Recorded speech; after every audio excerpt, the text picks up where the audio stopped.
All right, welcome back to the Hefflinger podcast. In today's episode, we're going to talk about our Mount Kilimanjaro trip, why we're doing it, what we're doing, what we're fundraising for, and just kind of dive into all of that. We thought we'd touch upon all that. So, how are you doing today, Dad? I'm doing well, Kevin. So, do you want to kick us off talking about, first of all, for anyone who hasn't heard seen our social media or anything, what do I mean by our Mount Kilimanjaro trip? Yeah, so Kevin, I, and Daniel Frazier, he's a gentleman who's had a head injury. We're going to climb Mount Kilimanjaro, which is the tallest mountain on the African continent, and it's the tallest freestanding mountain in the world. We're going to climb that this September of 2024. And you may wonder, well, why are we going to climb that? Well, there's a story behind that, but Daniel Frazier is, Daniel's 35? Yeah, I think he's 35. Yeah, Daniel suffered a head injury and a spine injury 2 or 3 years back, and it was pretty severe, and he's lucky to be alive, honestly. As a neurosurgeon saying that, I mean, he's lucky to be alive, and he's made a spectacular recovery, but one thing that he wanted to do, I think, was do something that he never thought he could do since he's got a second chance at life. And he had wanted to climb Mount Kilimanjaro. Well, we met his dad fortuitously. Yeah. And his dad actually said that he follows me on social media and wanted to meet me and meet me just for social media, but also to talk about his recovery from his head injury. And he and his dad actually came to Toledo from Tennessee, and they visited us, and we had a nice visit with them and got to meet Daniel. And so Daniel had opened up his computer, and there was a picture of Mount Kilimanjaro, and I said, what, you like Mount Kilimanjaro? And he goes, yeah, I want to climb it. And I said, well, Kevin and I have talked about that many times in the past about climbing mountains, and start with Mount Kilimanjaro. So there was something there that immediately clicked, and then I'll let Kevin tell a bit more about why we're doing it. And it's just such a crazy thing of why things happen in life, and it's almost like fate sometimes, where things come together, and it's that final impetus of you take action on it. But yeah, me and my dad for a while now, I mean, for the last multiple years, we've been very we're inspired, we want to climb, and then life comes up. We've done other different things, but something we wanted to do in Kilimanjaro is kind of what we want settled on starting with. And then for Daniel, who he had set this goal early on in his recovery, that he was told to set a goal to help him with recovery of that seemed impossible to him, and Mount Kilimanjaro was what he landed on. And so he changed his screensaver, he did all this research on it, and so that has been in his mind for 2 years while he's recovering from a traumatic brain injury and a spine injury. And for that to all come together in over the last several months, and us to get to this point of launching that, and helping raising money for his trip, and for SAMU, which is a traumatic brain injury foundation, and that's a charity that they put out educational stuff for survivors of traumatic brain injuries, and that was an important one to Daniel, and it helped him in his recovery. So that's a charity we're raising money for, and then also for the Tanzania Health and Medical Education Foundation. And that's just important because, Mount Kilimanjaro is in Tanzania, and my dad is a doctor. He obviously sees firsthand how important health equity and medical access is, and that's exactly what they're trying to do for the people in Tanzania. So it's just a powerful mission. Everyone deserves, access and the ability to have good medical equipment and stuff. And it all came together because, it's something, obviously we're doing it because we want to. Kevin and I like to challenge ourselves.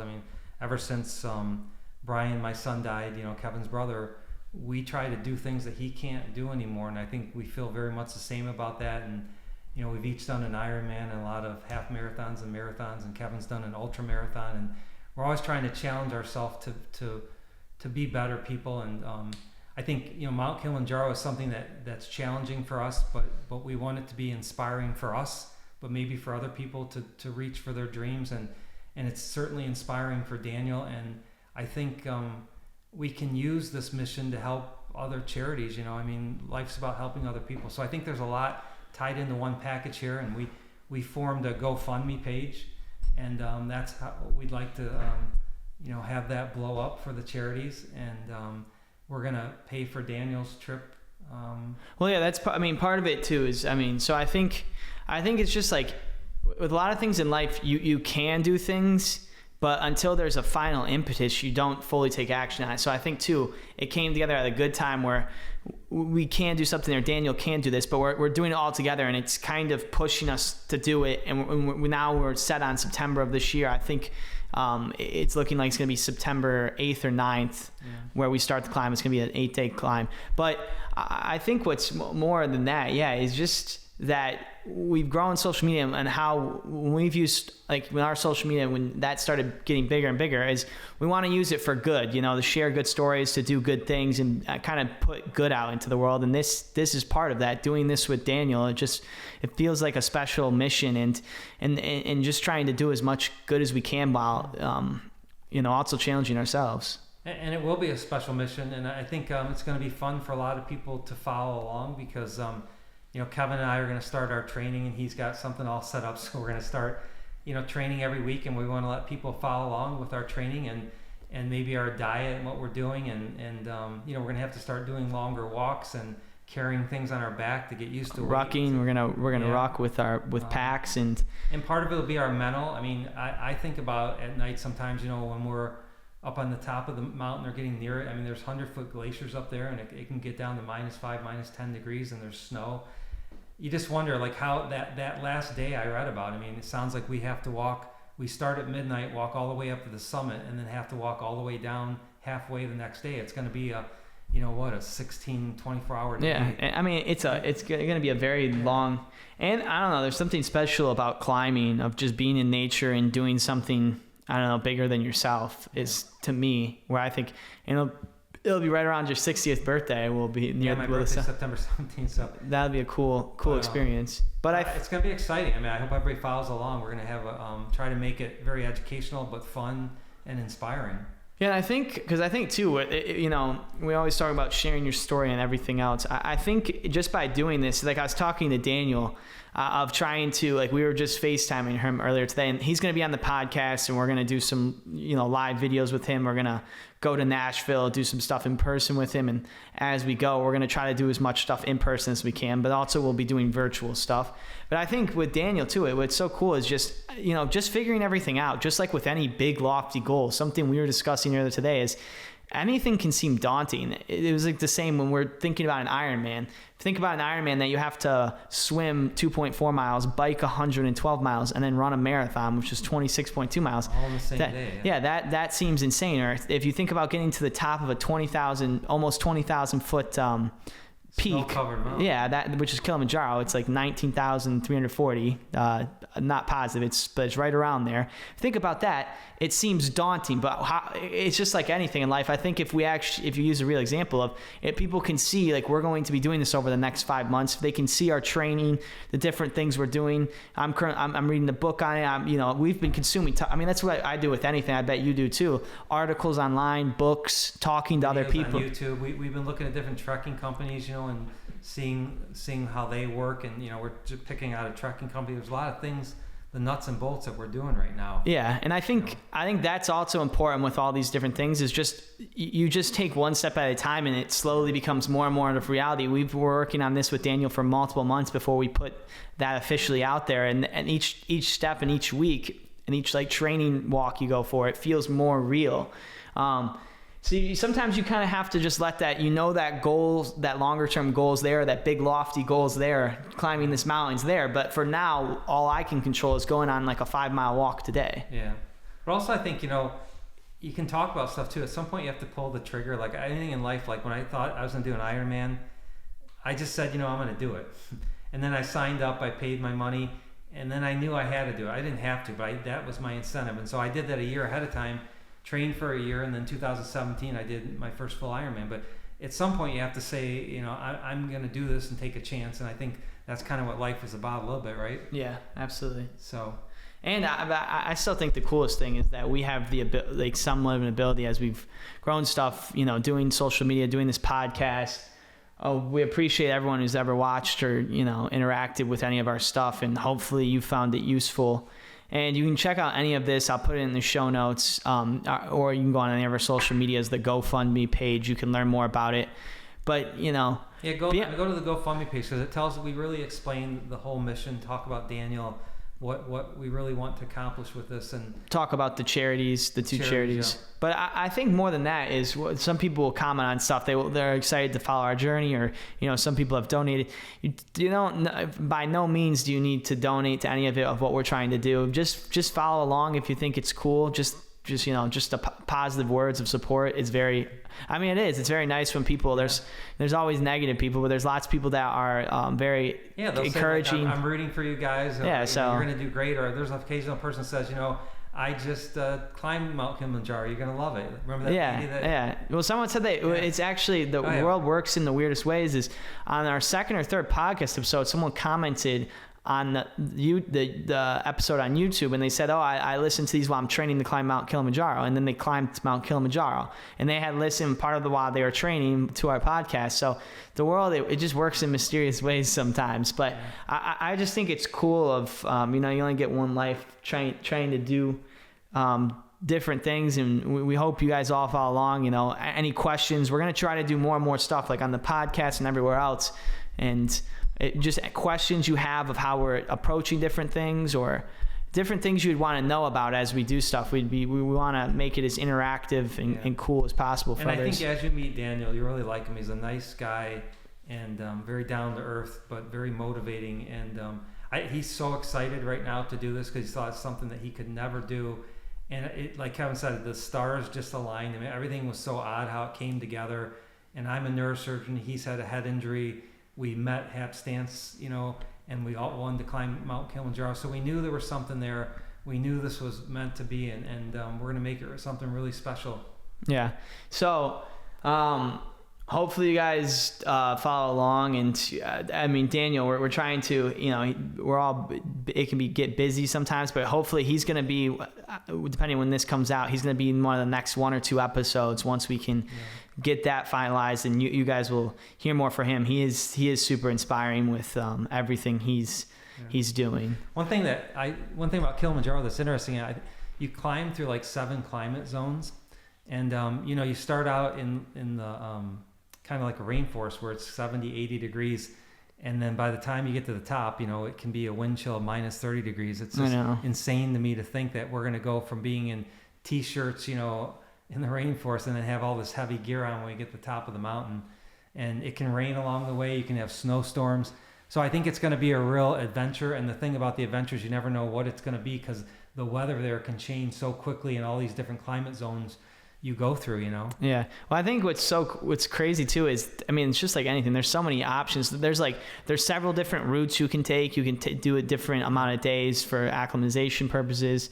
Yeah, let's talk about that, because it's important, the acclimatization, because the success rate is so different. Like if you try to do it in 5 days, the success rate's not very good, is it? It's like 50 or 60% versus if you do it in 7 to 8 days, it shoots way up to 80, 90%. Yeah. And that's acclimatization, for some who don't know, is you're getting used to the higher elevation. So when you're at like sea level, you have a lot less red blood cells, correct? Well, percentage wise, and you go up higher, it's hard. Your body's not doing as well because it's used to being at a lower altitude. Yeah, so it's your oxygen carrying capacity, which is your red blood cells. But at sea level, where we are, we have a certain amount of red blood cells and a certain amount of oxygen carrying capacity. But when you get to the top of Mount Kilimanjaro, the oxygen in the air is like 50% what it is where we are here, and so it's like breathing through a straw. You don't get enough oxygen, so you only have one alternative, is to gradually build up more